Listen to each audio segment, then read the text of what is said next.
Welcome to the Balancing Ambitions podcast. I'm your host, Kim Menapace.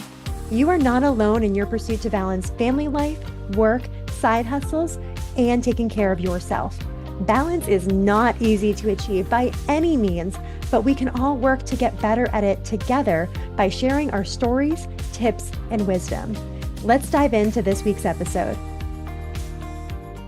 I am super excited to have my husband, Dave Menapace, as my guest today on the Balancing Ambitions podcast. Dave, I'll let you introduce yourself and all your various professions right now, and then we can dive in to the topic at hand today. But welcome to the show. Thank you. Yes, I am Dave. I'm lucky enough to be Kim's husband. Um, but no, so I do a lot of work in the real estate space. So president of the Five-Star Co-host, property management, Airbnb property management company, president of Launchpad Consulting. There we do short-term rental consulting for homeowners, but we also have now gone into business consulting, mindset consulting, a whole bunch of cool things in that space. And then we have a real estate sales team, and I do a lot of coaching, again, mostly in the real estate space. So when I'm not husband and dad, I'm off doing those things. It's funny, when I was filling out the scorecard for our mentorship, I had to add lines and rows of various sources of income because yours is a bit more complicated than mine, my traditional sense there. So I was realizing all the various ways that money flows to those through those businesses. So welcome to the Yeah, show. We'll thank go you. into the business side of these things probably in upcoming episodes as we kind of unpack our journey with real estate investing, you leaving a W-2 and doing all of this entrepreneurial work, and how it's blossomed and kind of um, branched into completely different new arenas that you weren't planning on initially when you left to become an agent back in the day. But for today's topic, we're going to talk about a topic that's near and dear to our hearts where we had Great Danes, specifically. We've had dogs for 10 years of our lives together, and we had to say bye to our only dog at the time, our last dog, Cole, back in October. And this just was reminding me of a lot of things that we've learned over 10 years of dog ownership, how naive and idealistic we were getting a dog and how excited we were thinking of names and picking out collars and all that stuff back 10 years ago, 11 years ago, probably. And then the journey of owning dogs, pre-kids, post-kids, and even doing lots of training and therapy dog training as well. And then having to say goodbye. And I thought it might be a really nice thing to, now that it's not as fresh for us, to talk about and bring Dave on, since this was very much a joint effort. If not, Dave really wanted big dogs, especially. I wanted a little Yorkie. And we talked about this even on our first date. And David always wanted two big dogs and Great Danes specifically.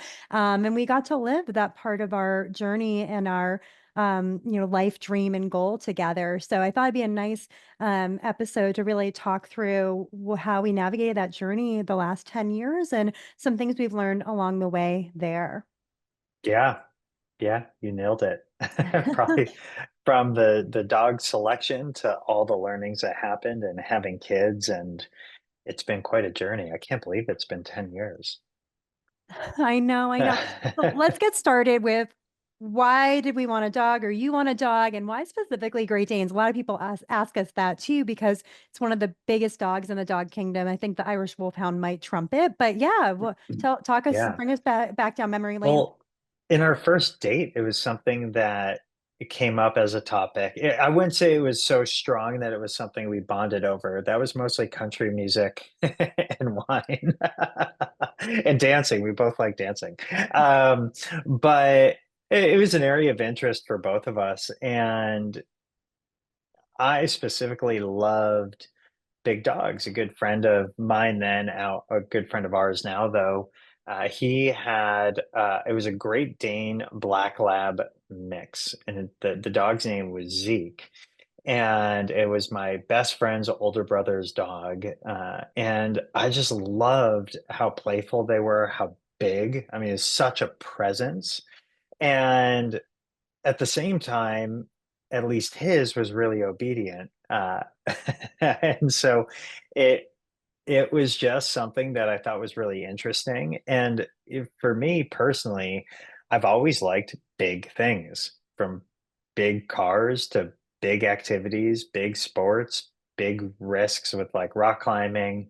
Um, I guess it's just in my DNA, but the idea of a big dog was really interesting to me. I grew up with dogs, 50-pound dogs, golden retriever, yellow lab, but the Great Dane was really, really unique.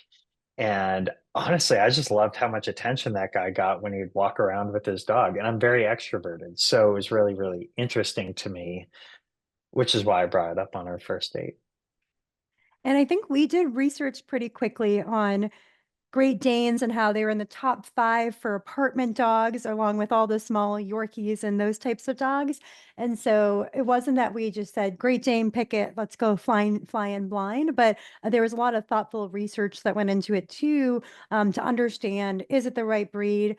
What do you have to know about this breed? Especially, I know when you get a Great Dane spayed or neuter, they recommend waiting till they're older than typical because of their bone health and things like that. So I remember us being very mindful of that, when we were endeavoring to get a Great Dane when we were together about a year or less. Yeah, So, okay, so that's how you landed on the big dogs. And, we were, our friend Kenny, who had big dogs and still has big dogs, especially Irish Wolfhounds now, less of the Great yeah, Dane mixes. I think that we were also excited about taking them on walks or cuddling with them on the couch, and all of those things were kind of the fun aspects of dog ownership that we're excited. I grew up with dogs as well. And I think that we're at a good age in our 20s where taking on that responsibility was still a little crazy, but less crazy in our mid to late 20s. So it felt like a good time to do that. So yeah. what surprised you initially when we finally got a dog and we were in that first year or so of dog ownership? Well, there were a lot of surprises. I guess real quick, maybe we just hit on dog acquisition. Um, we had just moved to Los Angeles. We were in our apartment. You really did not take a day off from work. You had to keep working. We moved in September a lot 10 years ago at this point, so of 2014. We kind of don't get a lot of vacation time, and we use a lot of vacation time in the summer. So I had about 10 days before I started work, though, and had the bright idea of getting, like, finally pulling the trigger and getting the Great Dane once we were in California. Um, I always envisioned me having a boy, a male Great Dane. Well, there was only a female left, so that was the first, like, oh, we're gonna roll with it and we're gonna go for it. Uh, I'll be honest, there's like two, not highs and lows, but like two super different ends of the spectrum, and neither of them I really expected. The first, which is very, very positive, was I never got bored anymore. I always had something to hang out with or do or go on a walk with. Also, having a Great Dane, especially in a city like LA, allowed us to meet a lot of people, especially for where we lived in Sherman Oaks. There's just abundance of people and great weather for walking year round. So many amazing things came from it that I just wasn't expecting, particularly, especially around meeting other people. The other side of things that I did not expect, and I will say I did expect to have to run the dog down the hallway to bring them outside, go to the bathroom. I did expect the high food bills. I did expect things to get ripped up. And it's fine. They're puppies, right?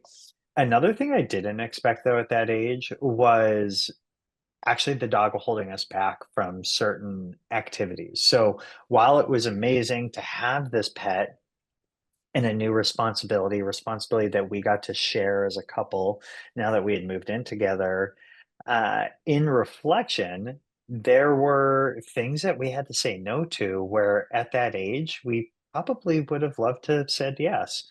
A night out on the town became more challenging. We couldn't just go get a hotel room in LA proper because it was expensive to board the dog, or like economically, it didn't make sense for us to do that.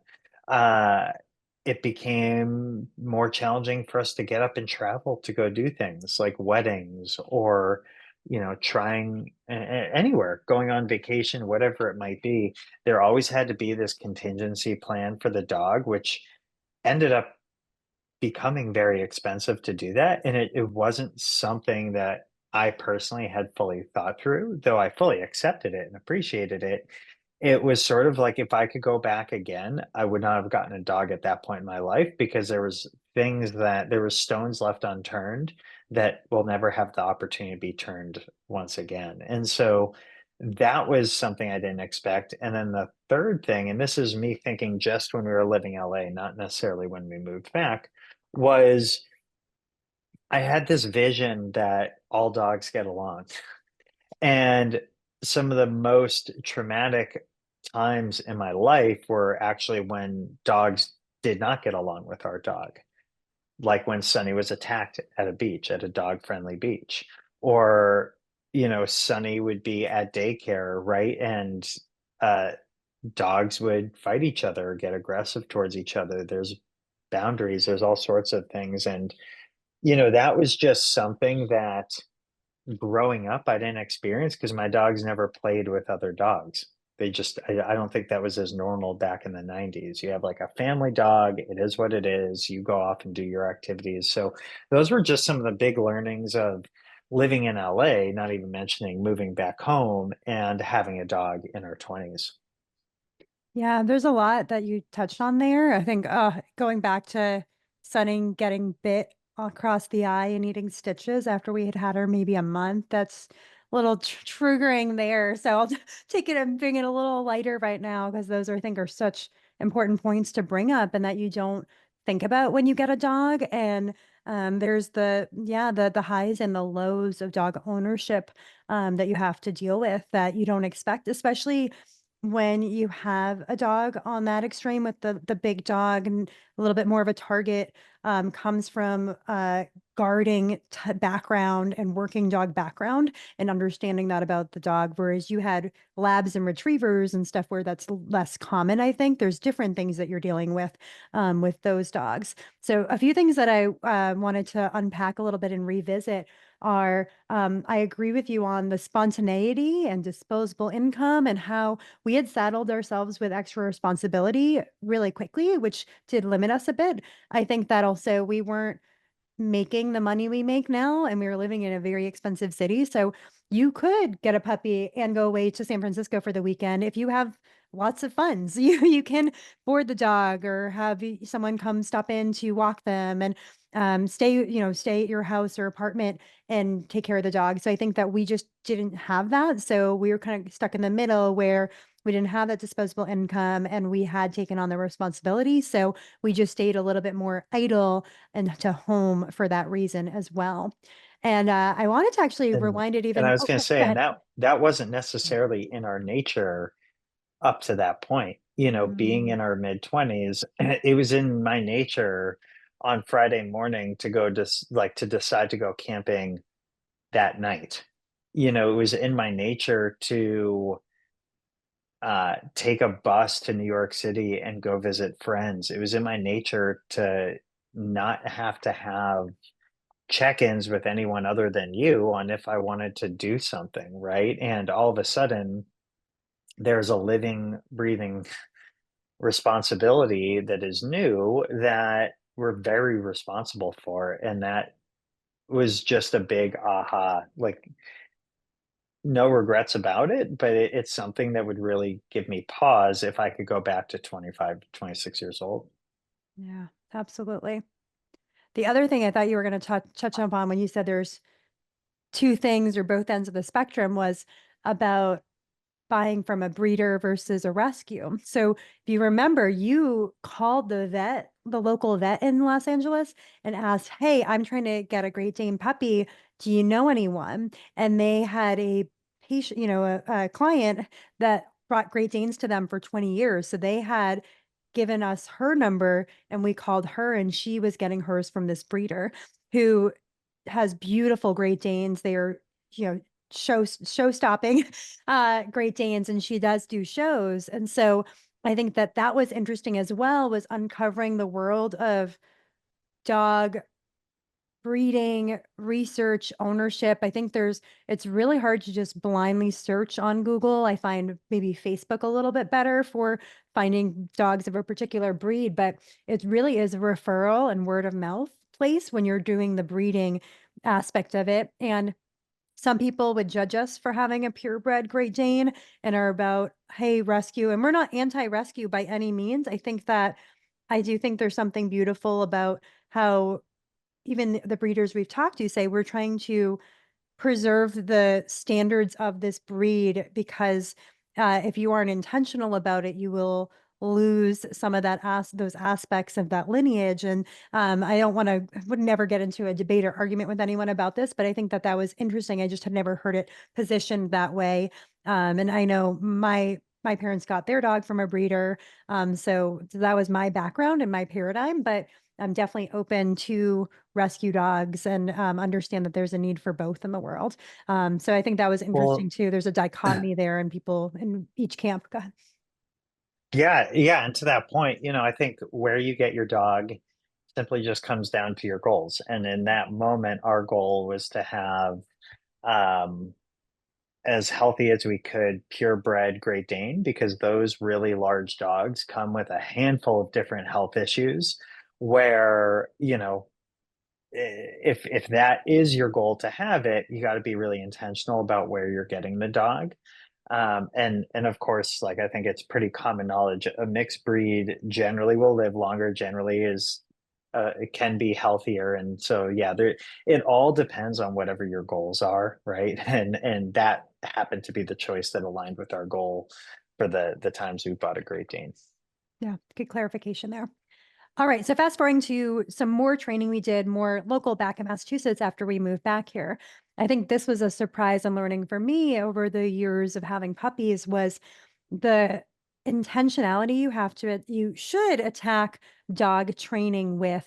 I remember we got this almost like a bingo card of things that you should expose your puppy to by the time they're a certain age. I think it was 12 months, but it might have been even younger. But things you don't think about, like a wheelchair or a walker with the little tennis balls on the end so it doesn't scrape the floor because a dog might think that's a toy and want to go bite that, and you're at a nursing home visiting grandma Dot and you might not want them to do that. So we actually did bring our Great Danes to visit my grandma Dot in her nursing home. So I forgot about that. And there's exposing them to people of all ages, children, bikes, things like that, even weird surfaces. Remember at the training, they'd have them walk on a ramp that was a little wobbly or different textures. And we didn't do that with our dog Sunny back when we were naive and 26 and learning from all our mistakes. We had tried to get her to go on a boat dock on the water, and she would not touch it with a 10-foot pole because she was 2 years old and she didn't get exposed to odd surfaces and things that wobbled and moved. So she said, not having it. So I think that that was interesting that, no, if we were to get a dog today, I would be very cognizant of how the gold standard is of training a dog and exposing them to these things to benefit them and have them be more at ease and less anxious and for you so that it's just seamless and more easy, and they're just less triggered by thinking that certain people and things and objects are a threat and scary to them. So that was something that was, I think I like calling it a bingo card because it is a goal. It's very, you're trying to aspirationally expose them to all these things to help make everything more seamless and easy for you. And it's hard. It's hard to hit everything on that list. I think I don't even know how many we ever hit on it, but that just was a big wake up call for me and understanding what's the best way to train a dog. I think that's such a good point, right? So, and for context, after Sunny, when Sunny was about 2 or 3, we got Cole, and then after Cole, we got another dog, Bruce, and we'll talk about that journey, which unfortunately is a lot shorter at some point in this episode. But here's the thing: even when we're on round 3, you have to really, really, really intentionally work at training to hit all of those things. And one thing I don't think anyone really recognizes, unless that it is in alignment with their goal, what we found was that even an hour a day of training didn't fully scratch the surface of these different things. And again, it comes back to your goals with the dog, right? But I think more and more people have dogs. They can be an asset or a liability depending on how much time you personally put in to the whole thing.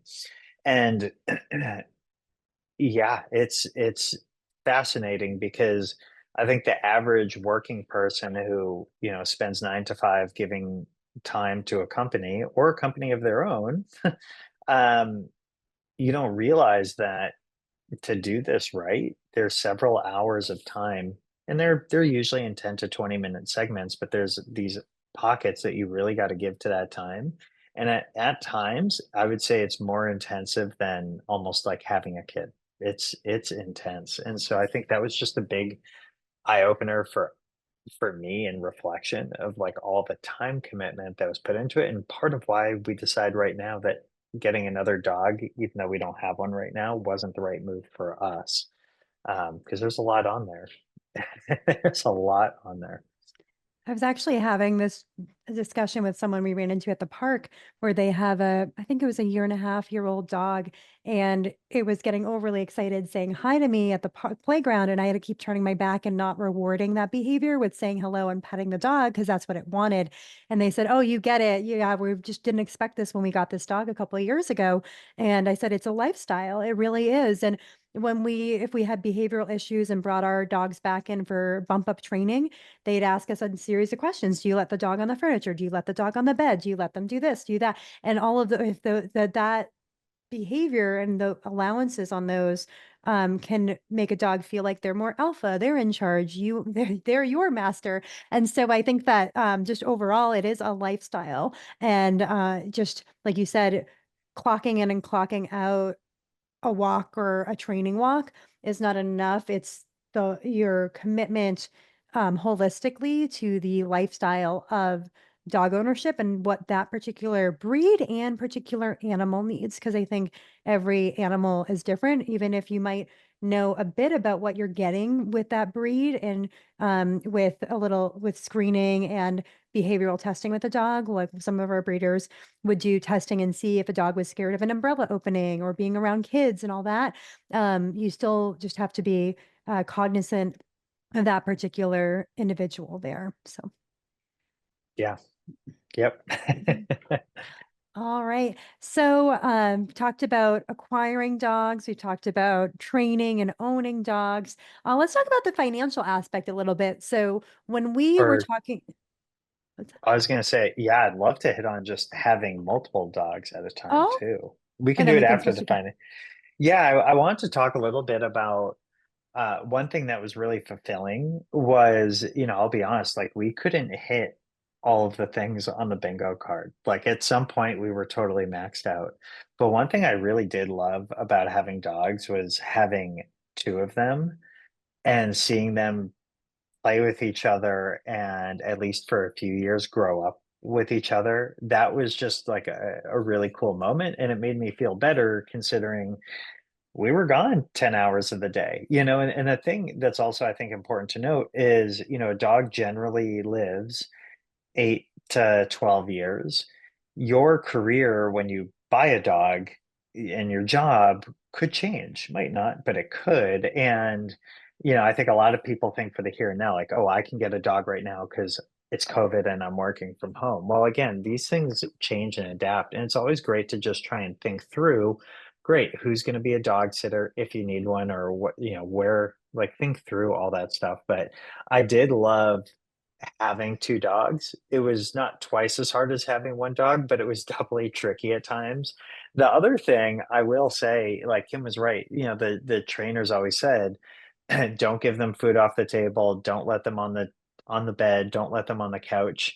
I'll be honest though, some of my fondest memories were hanging out on the couch with them and watching a movie. Those were things that I truly, truly loved and enjoyed.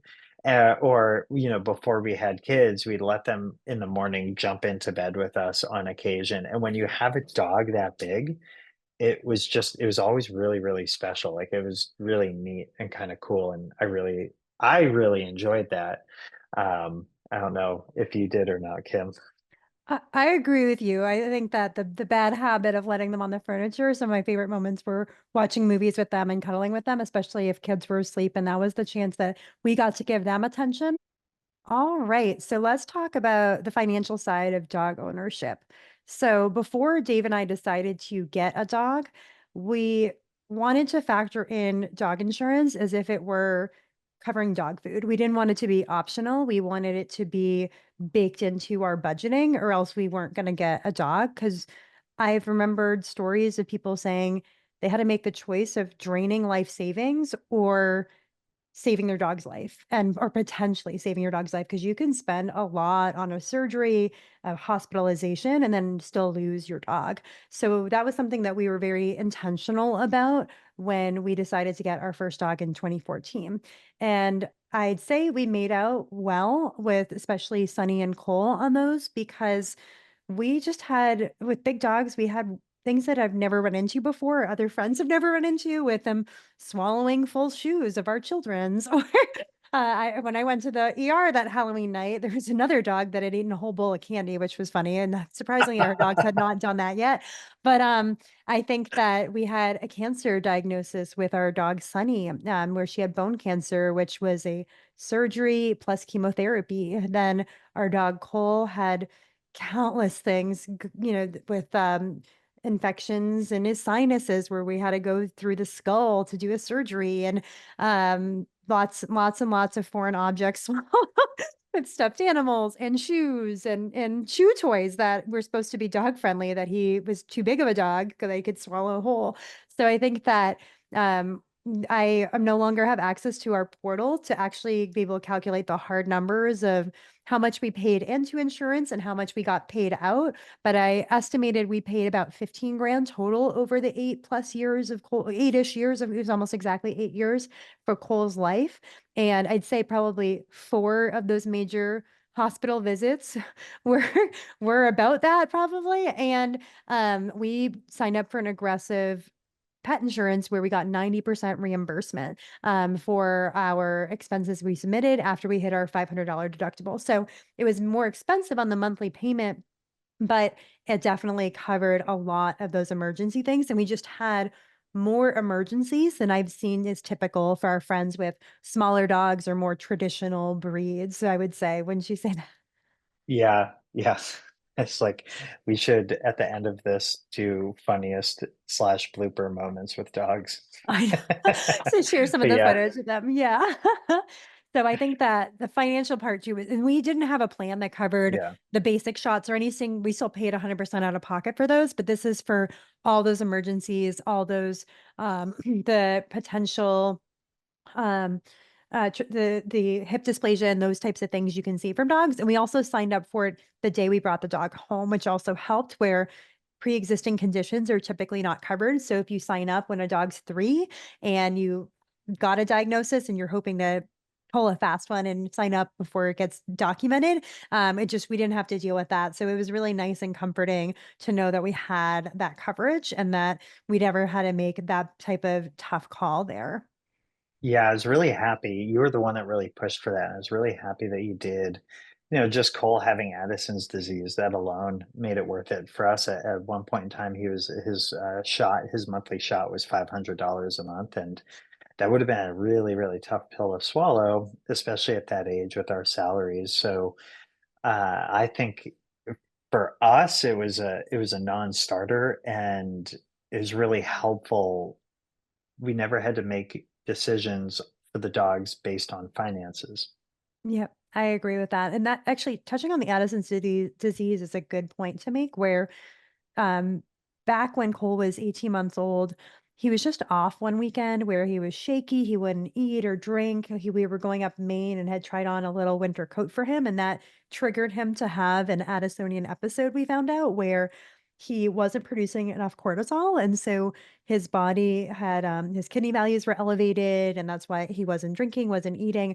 So he did have to stay overnight in the ER, and they did a lot of testing and said it could be diabetes, it could be Addison's, and it turned out it was Addison's where it was it could be treated with a daily prednisone pill and a monthly shot that we would administer for additional hormone support for him. So they did say you're lucky because if it's diabetes, it's just much more involved with the treatment and the maintenance of it.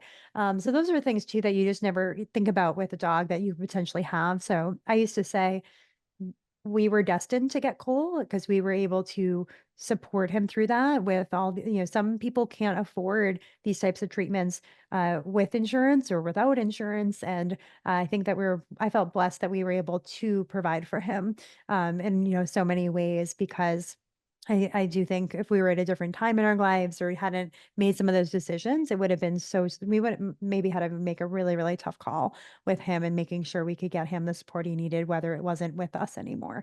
So yeah, I agree with you on that.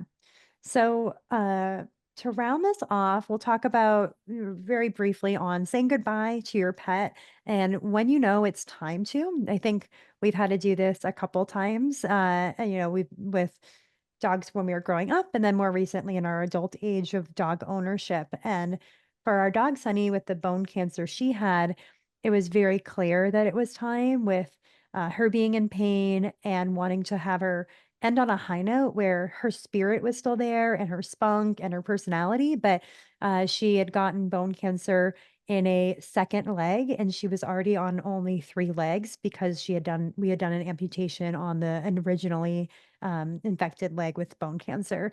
So I think that it was a no-brainer and that we wanted her to end on a high note, like I said. And so as hard as it was to say goodbye to our first fur baby, we all both knew it was the right call. Whereas with Cole, it was a little tougher with a slower goodbye, which ultimately was still bone cancer that got him in the end. But it was just that wasn't as clear for a long time. And there was this really fine line where he was in good spirits in some way and having a tough time in others. And it was tougher to make that call on when to draw the line. Yeah, yeah. The I was happy that we had different friends and family that we could tap into in those different moments. You know, sometimes it's helpful to have an outside opinion as to when it's the right time to say goodbye. And the one that stuck with me the most was, if they can't be a dog anymore and enjoy the things that dogs enjoy. And it was interesting because even the morning that Cole passed away, he did his favorite thing, which was steal our kids' food off the kitchen table. So he could do some things, but one of the things that I was really proud that we considered when saying goodbye to Cole was, yes, we were considering his quality of life, but we also considered our quality of life. And we were to say, okay, if he were to live another 3 or 6 months, tops is kind of what we were looking at. What would that look like for us and for our kids? And I think one of the things is you and I have gotten super intentional with how we spend our time and what we say yes to and what we say no to. And anytime we say yes to something, we're saying no to other things in that moment. And that was the big thing that I felt like with our kids being a bit older, I had more perspective on at this point in our life. So yeah, it's never fun saying goodbye to a dog. My lens that I looked at it through is much different once we had kids, especially kids that are now 3 and 5. I think that also Cole had a tough summer and he was already on borrowed time already with health issues. He's had health issues his whole life, as we've been talking about that. And then he was having trouble walking. He kept getting repeated infections. There was this unexplained ailment on his leg that we then found out was bone cancer because he kept picking at it and stuff when we got testing. And so I think that it felt like we were already on borrowed time getting into the fall. And then realizing when we had to go to the ER and got the confirmation of the bone cancer, you're right. We could have kept limping along physically and literally with him. But at what cost and what's that trade off of energy, time, all that stuff? And, to finish this off, I'd love to talk about what a great experience we did have to say goodbye to our last fur baby for a while. And, explain the difference with saying goodbye to Sunny and saying goodbye to Cole. Sunny, it was the middle of COVID. She had gotten confirmed bone cancer in a second leg, and we arranged to bring her to her vet that we have nothing but great things to say about. And we both were there to say goodbye to her. My mom watched her son for us. And so traditional way we've said goodbye to other pets in the past. And we went on a nice long walk around, downtown to try to, walk out our feelings, talk it out. And then it was still hard coming home and picturing her on the couch and like starting to wag her tail with her head still kind of asleep. Like, I'm not going to try too hard to say hi, but I'm going to wag my tail to let you know I'm happy to see you. And so I'm those types of acknowledging moments you. that acknowledge you and trigger you where you finally stabilize and then you come home and you're like, oh, you're not on the couch anymore. You're not stealing the pizza off the table anymore. Those types of things that just remind you of them. And so for Cole, with I think things have advanced a lot in 4 years, and it's much more common to be able to have a home service come to you. So what was recommended, since we become good friends with the vet at this facility, she had said people are using Lap of Love as a home hospice care for pets. And so it wasn't dire. They can't do emergencies same night, same day type of thing, but with a little bit of planning, they're able to come within about 48 hours or more. And so that was a really nice option where we could say goodbye to Cole here. He was a very big dog. He was bigger than me. He's 140 pounds. And so I think that mobility was hard for him, so he got to stay comfortable and stay at home, and they had provided some great resources ahead of that, knowing that we had kids too. So I'm gonna share at a high level what they shared with us that I thought was really helpful because I hadn't thought about, if you have a kid there to say goodbye, if you don't, and so our kids are both young, they're 3 and 5, and so for 5 and under, they recommend the kids not be there because they're gonna be upset seeing their parents upset. And they said that's, best to just not have them in the room and explain outside of the situation what's going on. For kids 6 to 13, they actually said giving kids the choice is best because these kids are very curious, intelligent, and resilient. And they said if you don't give them the choice and you make it for them, that's when they get the most phone calls where the kid needs closure and they're calling it up and saying, "Hey, can we arrange for my dog to for the kid to come say goodbye to the dog, or where did you bring it?" and that stuff. And so they just find that can create more of a challenge if you don't give the optionality there. And then for teenagers to young adults, they said that this can be sometimes the hardest and trickiest group to deal with because they're very idealistic in their view of the world and feel like you're giving up on the pet, and that they could get through this and they could turn things around and have a lot of trouble accepting it. So that's just something that still you give the option there, but it's just something interesting to understand as you navigate that age group and what types of things you might come across when saying goodbye to a pet and working through that with that age group. Yeah, it was interesting. It was so uncomfortable for me talking about the whole process with Logan. But I was really happy how you attacked it head on, and then I pretty much followed suit there because I think it gave Logan specifically the opportunity to work through his feelings and emotions with an appropriate time frame, and then we could level up as parents to help him through that, which ultimately helped me through it too. So I thought that to be really, really helpful, and I was really proud of how we as parents navigated that. Yeah, I think that how this all played out was we went away for the weekend to New Hampshire. We came back and Cole had a really bad wound on his leg that he'd been picking at for months, but it looked a lot more dire. So Dave brought him to the ER over a long weekend in October. And that's when we got the confirmation that he had really bad bone cancer in his back legs, and that wasn't a great way to treat it. So I, of course, start crying because I have this news. You're not home yet with Cole. And I just was wearing my heart on my sleeve, and I tend to do that a lot more now that I'm a parent than I did before. But, I think that I didn't know any other way to handle it than to just be honest and upfront and, let our kids see our full spectrum of emotions, because I think I didn't see that as much, and so I think it's really important for them to see that. And it was even interesting the difference between Logan and Brooke, where she's only 2 years younger, and she just processed it differently. Whereas Logan got upset and had the full swing of emotions, but then was much more matter of fact at the end of it. Whereas Brooke, she was just starting to cry when she saw Logan and I cry, but didn't know why she was crying. And then she was very factual going to school that day. Oh, Cole's going to heaven. She's very factual, moved on, because she doesn't fully grasp it and grasp that type of change, or even, sense of time is very different. We have an advent calendar for to count down to Christmas, and it just goes over her head. So it's just fascinating seeing what 2 years of a difference can make. And Logan was even kind of feisty. He's saying when the doctor comes to our house to help us, with Cole's passing, he's like, "I'm going to fight the doctor." So I think you did hear the full spectrum of emotions from him, of sadness and anger and getting that angst up and stuff. But I think ultimately it did help. And I just the way I like to I'm trying to parent and tackle things is just head on and with that full honesty and vulnerability, even if you might have this preconceived notion that they're too young or it's too much of an adult conversation.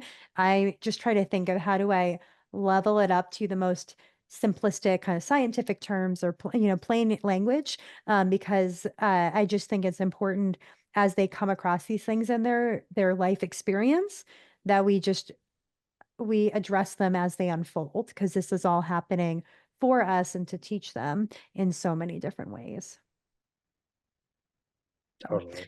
so yeah, great experience with them, some good food for thought on how to say goodbye with different ages. And then for ourselves, I think we did the same thing again, where we went for a nice walk downtown, felt our emotions. You still have things that trigger you, seeing a bed or seeing a collar or something like that, and letting those emotions come instead of trying to bottle them up, I think. So definitely a little sad having our holiday card not even that we couldn't coordinate one with the dog, because sometimes that's happened where it's too hard to get the photo of the kids plus the dog. But just not even having dogs around, it's interesting because it's been a part of our identity for so long. But we're also very open and welcome to this next phase, not having a pet.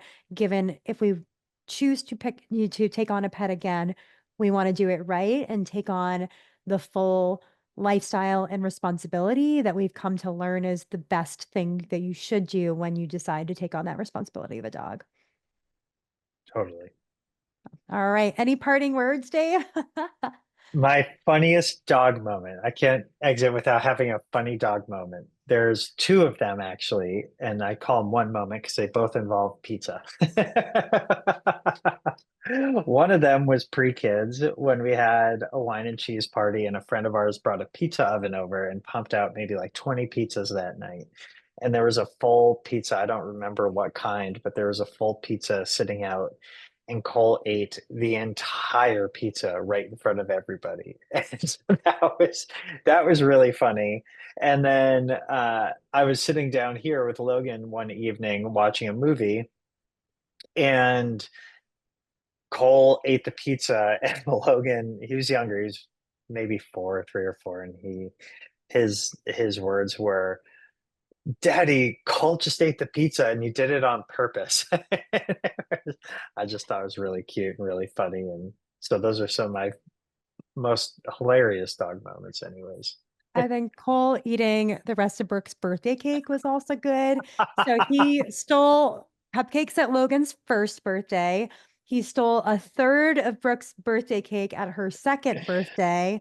We were having wine and cheese at our Cape House, and he stole a whole block of cheddar off the platter that I was carrying, and I didn't notice. So yeah, there's a lot of funny moments like that where, especially food, Cole is very food motivated, very All of suave, broccoli. even for a Yeah. large dog that moves slowly. He somehow is very stealthy at stealing food a lot. So we were As always, if you enjoyed this show, please leave a review, because when you leave a review or share an episode, you make it easier for someone else to find us and benefit from these stories and tips we share. There is a link to everything we talked about in the show notes. Thank you all for listening to the Balancing Ambitions podcast, and have a beautiful day.